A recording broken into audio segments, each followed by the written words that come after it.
Subscribe কৰিব appeal Rahman YouTube চেনেলক আৰু লগতে বেল আইকনটো ক্লিক কৰি অল কৰি দিব যাতে নতুন নতুন ভিডিও আপডেট কেতিয়াও মিছ নকৰে। নমস্কাৰ, মই অপিল ৰহমান। সো আজি আমি অনুশীলনী 3.3 কৰিম ক্লাছ 7ৰ মেথছৰ সপ্তম শ্ৰেণীৰ গণিতৰ। সো অনুশীলনী 3.3 এক নম্বৰ যিবিলাক আছে 1 নম্বৰ 2 নম্বৰ 3 নম্বৰ 4 নম্বৰ যিমান কেইটা আছে সববিলাকে কৰিম। সো ভিডিওটো শেষলৈকে চাই থাকিব আৰু ভিডিওটো যদি এতিয়ালৈকে লাইক কৰা নাই তেনেহ'লে ভিডিওটো লাইক কৰি দিয়া আৰু যিসকলে চেনেলটো এতিয়ালৈকে সাবস্ক্ৰাইব কৰা নাই তেওঁলোকে সাবস্ক্ৰাইব কৰি দিয়া যাতে নতুন নতুন ভিডিও আপডেট পাই থাকে। সো আজি যেটো 1 নম্বৰ দিছে অনুশীলনী 3.3 যে দ্বন্দ্বচিত্ৰৰ সহায়ত প্ৰশ্নবোৰৰ উত্তৰ লিখিব কৈছে যে এখন বিদ্যালয়ৰ বিভিন্ন খেল ভাল পোৱা ছাত্ৰ-ছাত্ৰীসকলৰ দ্বন্দ্বলেখৰ সহায়ত দেখুওৱা হৈছে যে লেখটো অধ্যয়ন কৰি তলৰ প্ৰশ্নবোৰ উত্তৰ উলিয়াবলৈ কৈছে। যে লেখটো এইটো দিছে, লেখটো অংকন কৰিব লাগিব, ঠিক আছে। যে লেখটো অধ্যয়ন কৰি তলৰ প্ৰশ্নবোৰ উত্তৰ লিখিব কৈছে। গতিকে এইটো অধ্যয়ন কৰি মানে এইটো পঢ়ি গতিকে স্কেল 1 একক 10 জন ছাত্ৰ-ছাত্ৰী দিছে। গতিকে ক্ৰিকেট ভাল পোৱা কিমান আছে 40 গৰাকী, ফুটবল ভাল পোৱা আছে 60 গৰাকী, কাবাডী ভাল পোৱা আছে 45 গৰাকী আৰু দৌৰ ভাল পোৱা আছে 50 গৰাকী। গতিকে এতিয়া আমাক কোশ্চেন কৈছে যে কিমান গৰাকী ছাত্ৰ-ছাত্ৰীয়ে ফুটবল ভাল পায়। গতিকে ইয়াৰ পৰা দেখা গৈছে যে লেখটোৰ পৰা দেখা গৈছে যে কিমান গৰাকী ছাত্ৰ-ছাত্ৰীয়ে ফুটবল ভাল পায়। যে ফুটবল কিমান আছে যে 60, ঠিক আছে। সো গতিকে আমি লিখিম যে ফুটবল ভাল পোৱা ছাত্ৰ-ছাত্ৰীৰ সংখ্যা হৈছে 60।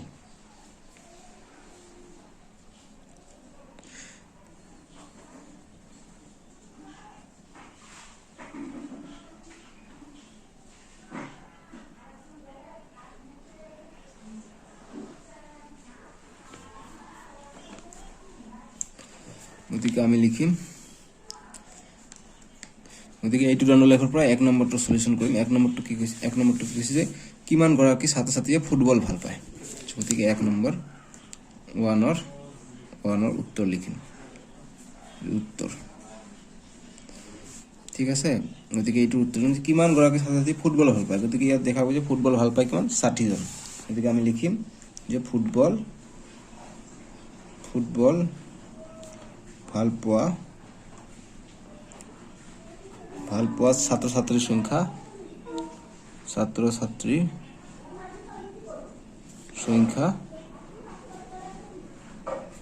কিমান আছে 60 গৰাকী, 60 গৰাকী। বাস এইটো হৈ গ'ল। গতিকে গৰাকী দিব লাগিব, গৰাকী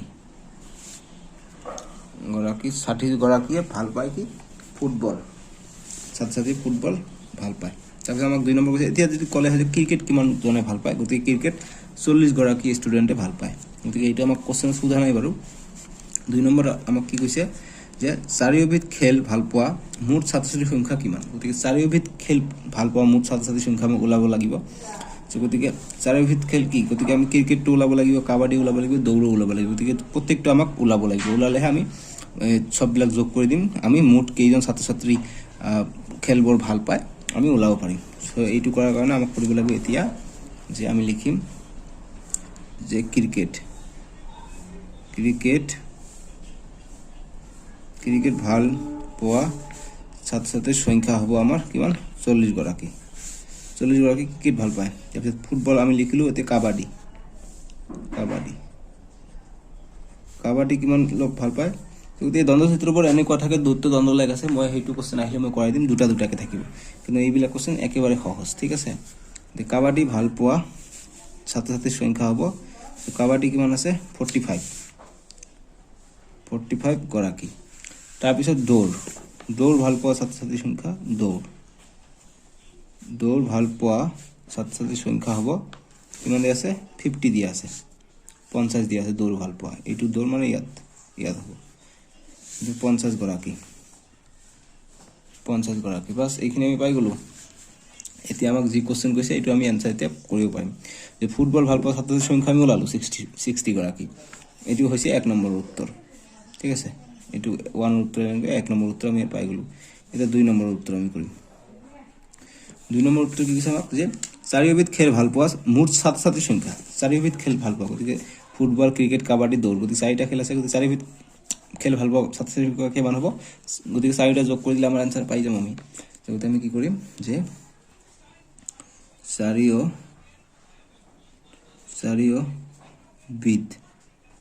চাৰিওবিধ খেল ভাল পোৱা খেল ভাল পোৱা ছাত্ৰ ছাত্ৰীৰ সংখ্যা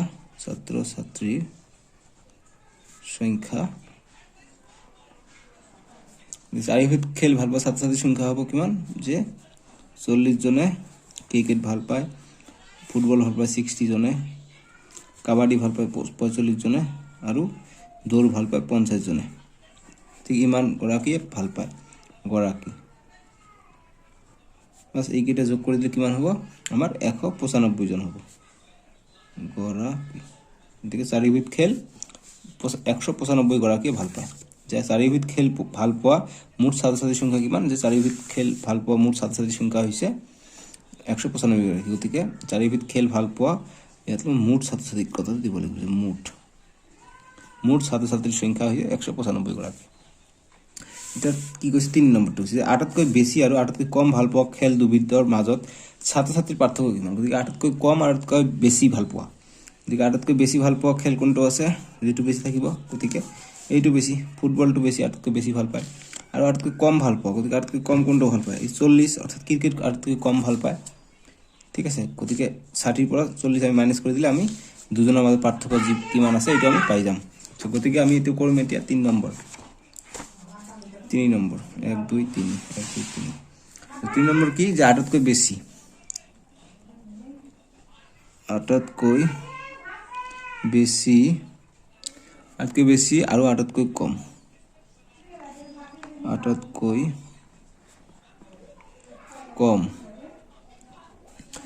কম ভাল পোৱা খেল দুবিধ ভাল পোৱা খেল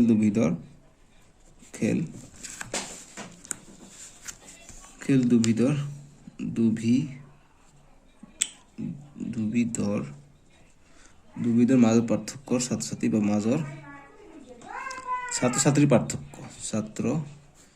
ছাত্ৰীৰ পাৰ্থক্য আটাইতকৈ বেছি কিমান ভাল পায় 60 গৰাকীয়ে ফুটবল ভাল পায় আৰু 40 গৰাকী আটাইতকৈ কম 40 গৰাকী ক্ৰিকেট গতিকে 40 গতিকে আটাইতকৈ বেছি পৰা আটাইতকৈ কম ভাল মাইনাস কৰি দিলে আমাৰ হৈ গ'ল গতিকে কিমান থাকে 20 গৰাকী গতিকে পাৰ্থক্য হৈছে 20 ঠিক আছে গতিকে এইটো আমাৰ হৈ গ'ল একর যেটো এ আছিলে একর এর 69 পাই গলো আমি এইখিনি যে 1 এর 1 2 3 তিনিটা কোশ্চেন দিছে গতিকে 1 এর আমি এ কৰিলো ধৰি লওক 1 এৰ এ 1 2 3 আমি এনেকৈ আনসাৰটো কৰিলো ঠিক আছে দেখা গৈছে নিশ্চয় বাস এতিয়া আমি একৰ বি2 কৰিম সো 1 গতিকে 1 और বি এতিয়া কৰিম যে গণিতৰ পৰীক্ষাত 60 65 70 75 80 এক নম্বৰৰ ভিতৰত এই নম্বৰসমূহ লাভ কৰা ছাত্ৰছাত্ৰীৰ সংখ্যা দ্বন্দ্বচিত্ৰত দেখুৱাইছে এনেকৈ দেখুৱাইছে দ্বন্দ্বচিত্ৰত এতিয়া আমাক নিশ্চয় তিনিটা কোশ্চেন দিছে এই তিনিটা কোশ্চেন আমি আনসার কৰিব লাগে যে কৈছে যে কিমানজন ছাত্ৰছাত্ৰীয়ে 70তকৈ বেছি নম্বৰ লাভ কৰিছে গতিকে ইয়াৰ পৰা দেখা গৈছে কিমানজন ছাত্ৰছাত্ৰী 70তকৈ বেছি নম্বৰ লাভ কৰিছে ঠিক আছে সো মই এইটো কৰি আছো বাৰু যে 70তকৈ বেছি এইটো কি এইটো 70 গতিকে ইয়াৰ যিমান আছে এইবিলাক সব কম পাইছে গতিকে 5 জন আৰু 3 জন অৰ্থাৎ 8 গৰাকীয়ে 70তকৈ বেছি পাইছে গতিকে এইটো আনসাৰ কেনেকৈ কৰিম আমি এতিয়া কৰি চাও গতিকে 1 নম্বৰ 2 তিনিটা কোশ্চেন আছে গতিকে আমি 1 আৰু বি সলিউশনটো কৰিম গতিকে আমাক লিখিব লাগিব যে দিয়া আছে যিখিনি এইখিনি লিখিব লাগিব দিয়া আছে যেহেতু আমাক দ্বন্দ্ব লেখটো আমাক অধ্যয়ন কৰিব লাগিব দ্বন্দ্ব লেখটো সৰি দ্বন্দ্ব চিত্ৰটো গতিকে দিয়া আছে কি দিয়া আছে যে 60 এটো কি 60 নম্বৰতকৈ আবা 60 নম্বৰ লাভ কৰা ছাত্ৰছাত্ৰীৰ সংখ্যা কিমান 4 জন 60 নম্বৰ লাভ কৰা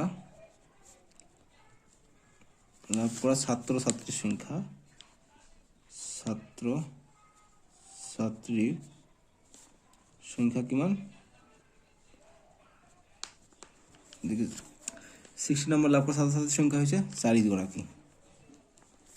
গৰাকী আমি লিখিলো যে 60 নম্বৰ লাভ কৰা ছাত্ৰছাত্ৰীৰ সংখ্যা হৈছে 4 গৰাকী তাৰ পিছত আকৌ লিখিম তাৰপিছত এতিয়া 65 যে আছে এই 65 লিখিম দিতে 65 নম্বৰ লাভ কৰা ছাত্ৰছাত্ৰীৰ সংখ্যা কিমান 65 কিমান 6 জন আছে 6 ঠিক তেনেদৰে 70 নম্বৰ লাভ কৰা কিমান 4 জন সেম তেনেদৰে লিখিম যে 70 নম্বৰ লাভ কৰা ছাত্ৰছাত্ৰীৰ সংখ্যা হৈছে আমাৰ 4 গৰাকী এইবিলাক গৰাকী লিখিব লাগিব গৰাকী তাৰপিছত কিমান আছে 75 80 গতিকে 75 নম্বৰ লাভ কৰা ছাত্ৰ ছাত্ৰীৰ সংখ্যা হৈছে ৭৫ নম্বৰ কি ৫ জনে পাইছে, ঠিক ৫ গৰাকী। তাৰপিছত ৮০ নম্বৰ লাভ কৰা ছাত্ৰ ছাত্ৰীৰ সংখ্যা হ'ব ৮০ নম্বৰ কিমান পাইছে ৩ জনে পাইছে, গতিকে ৩জন ৩ গৰাকী। বাছ এইখিনি আমি তথ্য পাই গ'লোঁ, এইখিনি দিয়া আছে আমাক। গতিকে আমাক এতিয়া যিটো কোশ্চেন কৈছে এইটো আমি এনচাৰ কৰিম। আমাক ১ নম্বৰ কি কৈছে যে কিমানজন ছাত্ৰ ছাত্ৰীয়ে ৭০তকৈ বেছি নম্বৰ লাভ কৰিছে, গতিকে কিমানজন ছাত্ৰ ছাত্ৰী ৭০তকৈ বেছি লাভ কৰিছে, গতিকে এতিয়া আমি কৰিম ১ নম্বৰৰ এনচাৰটো, যে ১ নম্বৰৰ উত্তৰ। ১ নম্বৰৰ উত্তৰ। গতিকে ইয়াত চাওক এইটো যে ৭০তকৈ বেছি কিমানজনে পাইছে, গতিকে এইটো ৭০তকৈ কম, এইটোও কম, এইটোও কম, ঠিক আছে। গতিকে এইটো ৭০ ইকুৱেল, গতিকে ইয়াতকৈ বেছি কৈছে, গতিকে ইয়াতকৈ বেছি কি আছে এইটো আৰু এইটো, গতিকে আমি লিখিম যে ৭০তকৈ বেছি নম্বৰ লাভ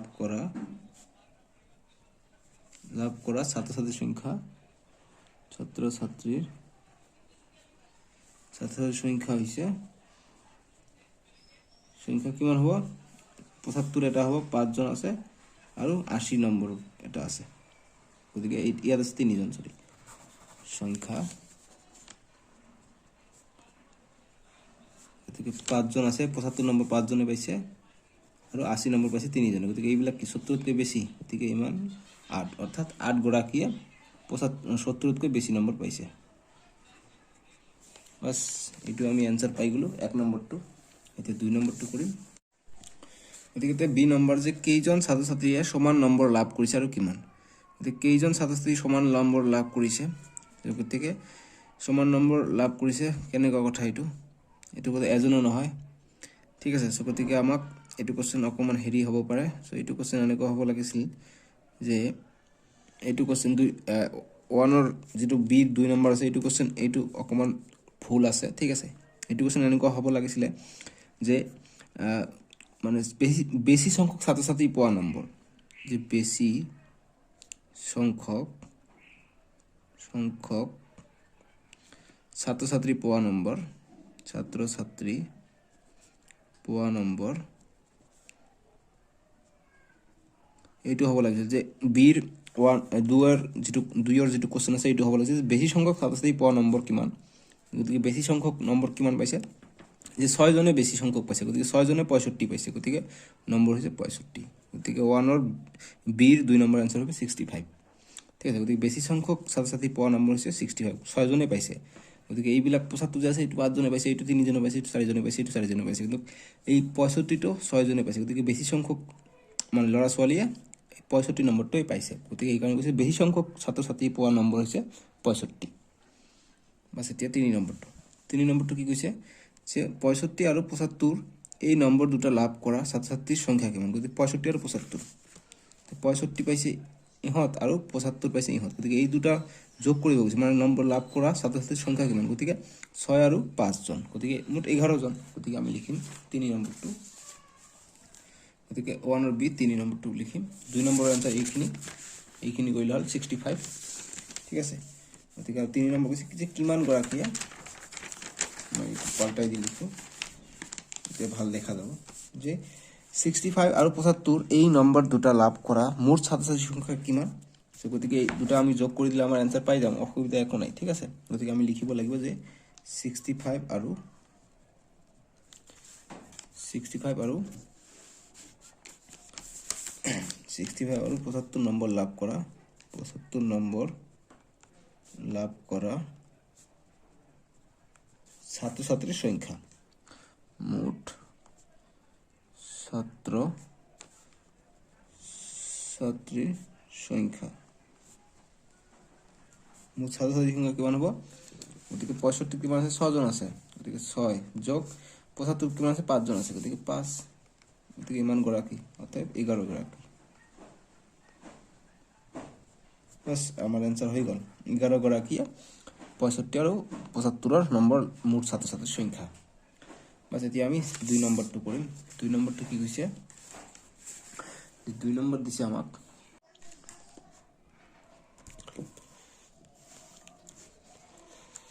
এতিয়া 2 নম্বৰটো কি কৈছে যে সাঁতোৰাৰ প্ৰশিক্ষণত কেন্দ্ৰ এটাত যোৱা 5টা বছৰত নামভৰ্তি কৰা প্ৰশিক্ষাৰ্থীৰ সংখ্যা তলত দিয়া ধৰণত দিছে।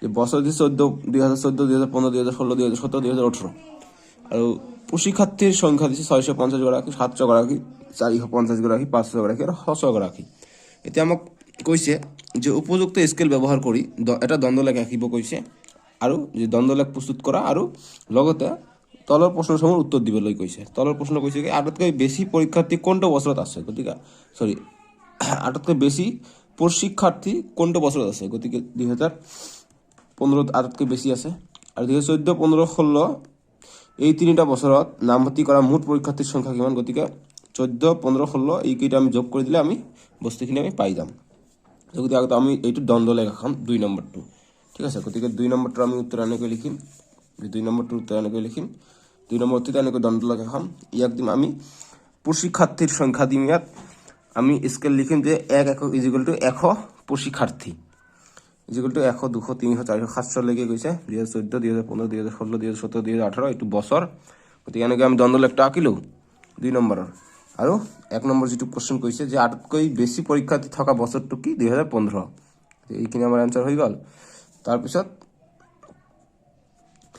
এতিয়া আমাক কৈছে 2014 নামভৰ্তি কৰা পৰীক্ষাৰ্থীৰ সংখ্যা কিমান আছিল 650 গৰাকী 2015 আছিল 700 গৰাকী 2016 আছিল 450 গৰাকী এতিয়া আমাক তিনিটা বছৰৰ নামভৰ্তি পৰীক্ষা কৈছে বা তোমালোকে লিখিব যে অতএব 2014 15 আৰু 16 বছৰত নামভৰ্তি কৰা মুঠ প্ৰশিক্ষাৰ্থীৰ সংখ্যা হৈছে 650 যোগ 700 যোগ 450 গতিকে এই তিনিটা আমি যোগ কৰিলে আমি পাও 1800 গৰাকী প্ৰশিক্ষাৰ্থী আমি পাও এই তিনিটা বছৰত ঠিক আছে সো এইখিনি হৈ যাব আমাৰ 2 নম্বৰৰ উত্তৰ 2 নম্বৰ উত্তৰ এইখিনি আমাৰ হৈ যাব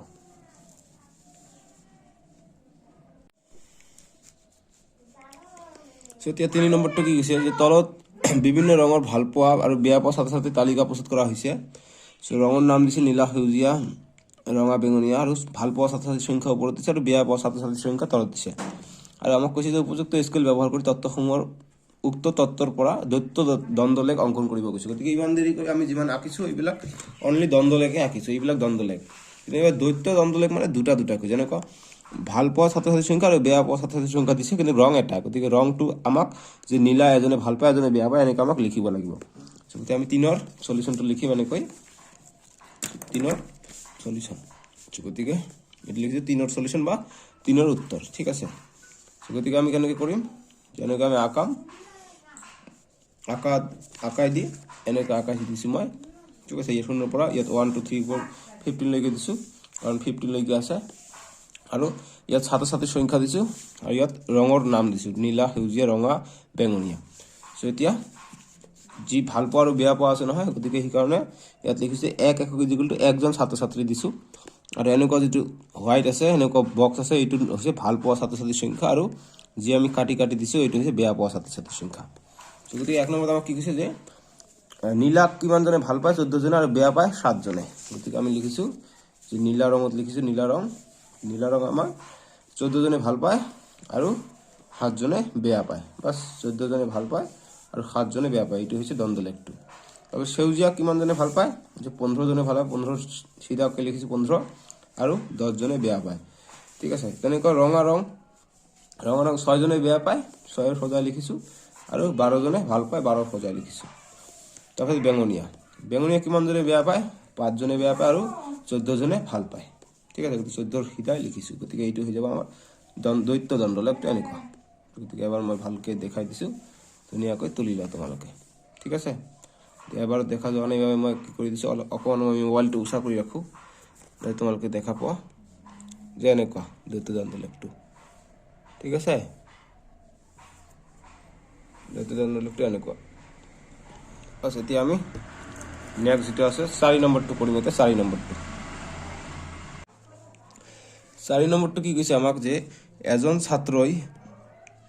ছাত্ৰই সপ্তম আৰু ষষ্ঠ শ্ৰেণীৰ 4টা মূল্যায়নত 200 নম্বৰৰ ভিতৰত লাভ কৰা নম্বৰসমূহ তলত তালিকাত দিয়া হল বা নম্বৰসমূহ তলত দিয়া হল যে উপযুক্ত স্কেল ব্যৱহাৰ কৰি এটা দ্বৈত দ্বন্দ্বলেখ অংকন কৰা আৰু তলৰ প্ৰশ্নবোৰৰ উত্তৰ কৰা গতিকে দ্বৈত দ্বন্দ্বলেখ আমাক অংকন কৰিব কৈছে এটা ষ্টুডেন্টে সপ্তম আৰু ষষ্ঠ শ্ৰেণীৰ 200 নম্বৰৰ পৰীক্ষাৰ ভিতৰত এনেকুৱা ধৰণৰ নম্বৰ পাইছে যেনেকৈ ষষ্ঠ শ্ৰেণীত ইংৰাজীত পাইছে 144 গণিতত পাইছে 164 বিজ্ঞান পাইছে 160 অসমীয়াত পাইছে 134 আৰু সমাজ বিজ্ঞানত পাইছে 170 সপ্তম শ্ৰেণীত পাইছে ইংৰাজীত পাইছে 130, গণিতত পাইছে 175, বিজ্ঞানত পাইছে 170, অসমত পাইছে 165 আৰু সমাজ বিজ্ঞানত পাইছে 150। 200 নম্বৰৰ ভিতৰত হৈছিল পৰীক্ষাটো।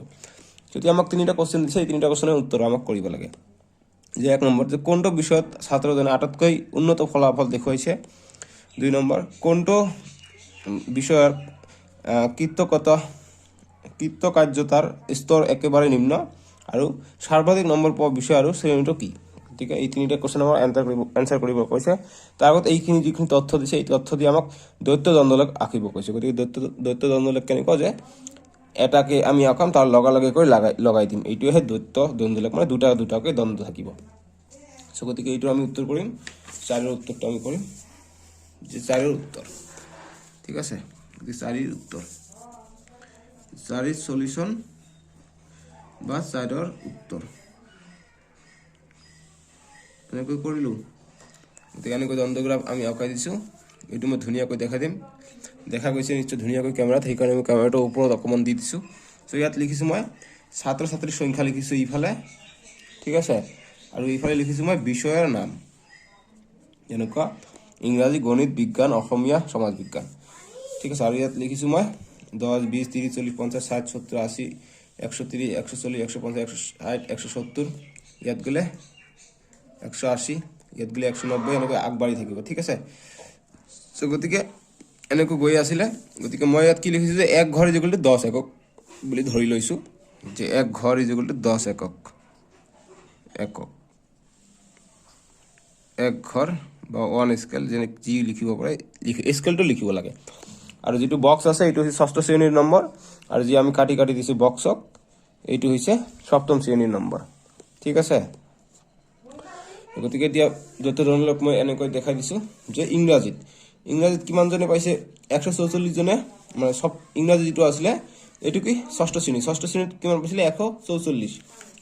6ষ্ঠ শ্ৰেণীত 144 পাইছে, আৰু 7ম শ্ৰেণীত 130 পাইছে। গতিকে ইংৰাজীত 6ষ্ঠ শ্ৰেণীত পাইছে 44, গতিকে বক্সটো 6ষ্ঠ শ্ৰেণী, আৰু যিটো কাটি দিছে এইটো হৈছে 7ম শ্ৰেণী, 7ম শ্ৰেণীত পাইছে 130। বাছ এনেকৈ আঁকালোঁ, হৈ গ'ল। তাৰপিছত গণিতত 7ম শ্ৰেণীত পাইছে 164, আৰু যি কাটি দিছে এইটো কি আছিল, 7ম শ্ৰেণী, 7ম শ্ৰেণীত পাইছে 175। তাৰপিছত বিজ্ঞানত পাইছে 6ষ্ঠ শ্ৰেণীত পাইছে 160, আৰু বিজ্ঞানত 7ম শ্ৰেণীত পাইছে 170। অসমীয়াত পাইছে 6ষ্ঠ শ্ৰেণীত পাইছে 134, আৰু 7ম শ্ৰেণীত পাইছে 165। তাৰপিছত সমাজ বিজ্ঞানত পাইছে 6ষ্ঠ শ্ৰেণীত পাইছে 170, আৰু সমাজ বিজ্ঞানত 7ম শ্ৰেণীত পাইছে 150। বাছ ধুনীয়াকৈ আঁকি দিলোঁ। মই এবাৰ এনেকৈ দেখাই দিওঁ দ্বৈত দ্বন্দ্বলেখটো গোটেই, তাতে তোমালোকে কৰাত সুবিধা হয়। ঠিক আছে, এনেকৈ দ্বৈত দ্বন্দ্বলেখটো আঁকিব লাগিব। ঠিক আছে, গতিকে এতিয়া আমাক কোশ্চেন কেইটা আমি এনচাৰ। গতিকে এতিয়া আমাক কৈছে যে কোনটো বিষয়ত, 1 নম্বৰ কোশ্চেনটো কৈছে আমাক, যে 1 নম্বৰটো কৈছে, তোমাক কোশ্চেনটো দেখাই দিছোঁ এবাৰ। 1 নম্বৰটো কৈছে আমাক কি, যে কোনটো বিষয়ত ছাত্ৰজনে আটাইতকৈ উন্নত ফল দেখুৱাইছে। যে কোনটো বিষয়ত ছাত্ৰজনে আটাইতকৈ উন্নত ফল দেখুৱাইছে, যদি কোনটো বিষয়ত আটাইতকৈ উন্নত দেখুৱাইছে। ইয়াত চাওক, যিটো ইংৰাজী আছে, ইংৰাজীত 6ষ্ঠ শ্ৰেণীত পাইছিলে 144, কিন্তু 7মত গৈ 130 পাইছে। গতিকে এইটো উন্নত ফল দেখুওৱা নাই। ইয়াত 6ষ্ঠ শ্ৰেণীত পাইছে 164, 7ম শ্ৰেণীত গৈছে 175। ঠিক আছে, ইয়াত উন্নত ফল দেখুৱাইছে, কিন্তু কিমান দেখুৱাইছে, ইয়াত আছে, ইয়াত ডিফাৰেঞ্চটো কথা, ইয়াত হৈছে 5, ইয়াত হৈছে 6, গতিকে 5 11 নম্বৰ বেছি পাইছে। গতিকে আৰু চাওঁ, ইয়াত 6ষ্ঠ শ্ৰেণীত বিজ্ঞানত পাইছে 160, 7ম শ্ৰেণীত পাইছে 170, গতিকে 10 নম্বৰ বেছি পাইছে। অসমীয়াত 6ষ্ঠ শ্ৰেণীত পাইছে 134, কিন্তু 7ম শ্ৰেণীত গৈ কিমান পাইছে, 165, অৰ্থাৎ কিমান বহুত নম্বৰৰ ফলাফল বেছি দেখাইছে, 29 নম্বৰৰ ফল বেছি দেখুৱাইছে, 29 নম্বৰ বেছি পাইছে। সেম সমাজ বিজ্ঞানত আকৌ কমিছে, সমাজ বিজ্ঞানত 6ষ্ঠ শ্ৰেণীত পাইছে 170, আৰু 7ম শ্ৰেণীত গৈ পাইছে 150, অৰ্থাৎ কি, যে অসমীয়া ভাষাত আটাইতকৈ উন্নত ফল দেখুৱাইছে, 29 নম্বৰ বেছি পাইছে 7ম শ্ৰেণীত গৈ। চ' গতিকে আমি লিখিম, ইয়াৰ আনচাৰটো আমি এনেকৈ লিখিম, যে অসমীয়াত ছাত্ৰজনে আটাইতকৈ উন্নত ফল দেখুৱাইছে। বাছ এইটো 1 নম্বৰৰ আনচাৰ। 2 নম্বৰ আমাক কি কৈছে, যে কোনটো বিষয়ত কৃতকাৰ্যতাৰ স্তৰ একেবাৰে নিম্ন, গতিকে কোনটো কম পাইছে। গতিকে আমি চাব পাৰিছোঁ, যে যিটো সমাজ বিজ্ঞান আছে 6ষ্ঠ শ্ৰেণীত পাইছিলে 170, কিন্তু 7ম শ্ৰেণীত গৈ পাইছে 150, অৰ্থাৎ এই সমাজ বিজ্ঞানত সৰ্বনিম্ন মান পাইছে। সেইকাৰণে লিখিছোঁ যে সমাজ বিজ্ঞানত ছাত্ৰজনৰ কৃতকাৰ্যতাৰ স্তৰ একেবাৰে নিম্ন। বাছ, গতিকে এতিয়া 3 নম্বৰ কোশ্চেনটো। 3 নম্বৰটো কি কৈছে আমাক, 3 নম্বৰটো হৈছে সৰ্বাধিক নম্বৰ পোৱা বিষয়টো হ'ল কি কি বিষয় যে সৰ্বাধিক কোনটো নম্বৰ বিষয়ত পাইছে আৰু শ্ৰেণীটো কি এইটো কৈছে সৰ্বাধিক কোনটো নম্বৰত পাইছে সৰ্বাধিক ইয়াৰ পৰা দেখা গৈছে সৰ্বাধিক নম্বৰ পাইছে 175 আৰু কোনটো বিষয়ত পাইছে গণিতত পাইছে আৰু কোনটো শ্ৰেণীত পাইছে এইটো সপ্তম শ্ৰেণীত গৈ পাইছে ঠিক আছে গতিকে 3 নম্বৰ আনসাৰটো হৈ যাব আমাৰ যে সৰ্বাধিক নম্বৰ পোৱা বিষয়টো হল গণিত আৰু সপ্তম শ্ৰেণীত পাইছে বাস এইখিনি আমাৰ আনসাৰ এতিয়া আমি 5 নম্বৰটো কৰিম ঠিক আছে সো 5 নম্বৰটো আমাক কি কৈছে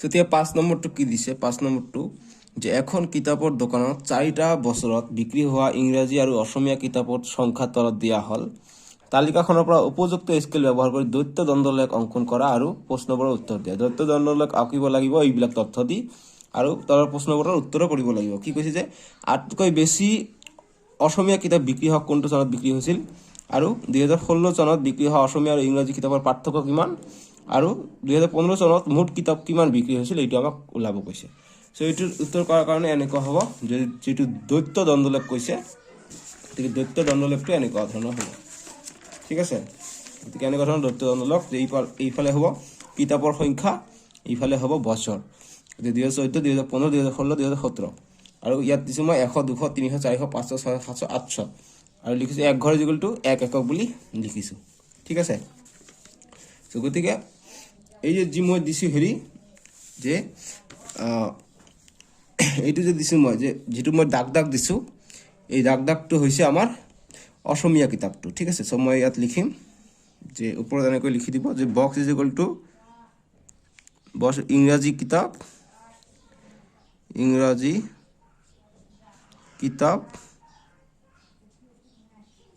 আৰু এনেকৈ দাগ মানে হৈছে অসমীয়া কিতাপ ঠিক আছে এনেকৈ লিখি দিব লাগিব তো লিখি দিয়াৰ পিছত কি 2014 কি হৈছিল যে অসমীয়া কিতাপ 500টা বিক্ৰী হৈছিল আৰু ইংৰাজী কিতাপ 350টা বিক্ৰী হৈছে ঠিক আছে 2014 চনত 2015 চনত অসমীয়া কিতাপ কিমান বিক্ৰী হৈছে 600টা আৰু ইংৰাজী কিতাপ 400টা 2016 চনত ইংৰাজী কিতাপ 300টা বিক্ৰী হৈছে আৰু 2016 চনত অসমীয়া কিতাপ 450টা কিতাপ বিক্ৰী হৈছে 2017 চনত যেটো ইংৰাজী কিতাপ আছিল ইংৰাজী কিতাপ কি 600টা বিক্ৰী হৈছে আৰু অসমীয়া কিতাপ 650টা বিক্ৰী হৈছে ঠিক আছে গতিকে এইটো হৈ যাব আমাৰ দ্বৈত দ্বন্দ্বলেখ আৰু এতিয়া কোশ্চেন কি কৈছে আমাক যে এক নম্বৰ আটাইতকৈ বেছি অসমীয়া কিতাপ কোনটো চনত বিক্ৰী হৈছিল গতিকে 2017 চনত আটাইতকৈ বেছি অসমীয়া কিতাপ বিক্ৰী হৈছিল কাৰণ অসমীয়া কিতাপ যেটো আছিল 2017 650টা বিক্ৰী কৰিছিল আৰু দুই নম্বৰ কোশ্চেন কি কৈছিল আমাক দুই নম্বৰটো কোশ্চেন আমাক কৈছে যে 2016 চনত বিক্ৰী হোৱা অসমীয়া আৰু ইংৰাজী কিতাপৰ পাৰ্থক্য কিমান গতিকে 2016 চনত অসমীয়া আৰু ইংৰাজী কিতাপৰ পাৰ্থক্য হৈছে 2016 কিমান আছিল যে অসমীয়া আৰু ইংৰাজী 2016 গতিকে 300 পৰা 400 পৰা 450 পৰা 300 মাইনাস কৰি দিলে আমাৰ হৈ গল গতিকে 150টা পাৰ্থক্য তাৰপিছত 3 নম্বৰ আমাক কি কৈছিল 3 নম্বৰটো কৈছে যে 2015 চনত মুঠ কিমান কিতাপ বিক্ৰী হৈছিল গতিকে 2015 ত মুঠ কিমান কিতাপ বিক্ৰী হৈছিল এটা আমাক লাগে গতিকে ইংৰাজী কিতাপ 400টা বিক্ৰী হৈছিল আৰু অসমীয়া কিতাপ 600টা বিক্ৰী হৈছিল গতিকে 400 আৰু 600 1000টা কিতাপ বিক্ৰী হৈছিল গতিকে আমি লিখিম যে 2015 চনত মুঠ কিতাপ বিক্ৰী হৈছিল 400 যোগ 600 খন ইকুৱেল টু 1000 খন বিক্ৰী হৈছিল ঠিক আছে সো এইখিনি আনসাৰ হৈ যাব এন্ড অফ 3.3 গতিকে আমি নেক্সট ভিডিওত এক্সারসাইজ 3.42 কৰিম সো ভিডিওটো ভাল লাগি লাইক কৰি দিব ঠিক আছে so bye bye take care চ্যানেলটো সাবস্ক্ৰাইব কৰিব অপিএল ৰহমানটো ঠিক আছে সাবস্ক্ৰাইব কৰিব ইমান খাটনি কৈ ভিডিও বনাইছো এটা ভিডিওতে মই গোটেই সলিউশনটো মই কৰি দি আছো ঠিক আছে এটা কৈ ভিডিও বনাইছো এটা কৈ এক্সারসাইজ শেষ কৰি দিছো এনেকৈ নহয় যে দুটা তিনিটা কৰিছো বাদ দিছো একেবাৰে গোটেই কৰি দিছো যাতে তোমালোকক ভিডিও বিচাৰি পাত অসুবিধা নহয় ঠিক আছে সো এইখিনি বাই বাই টেক কেয়ার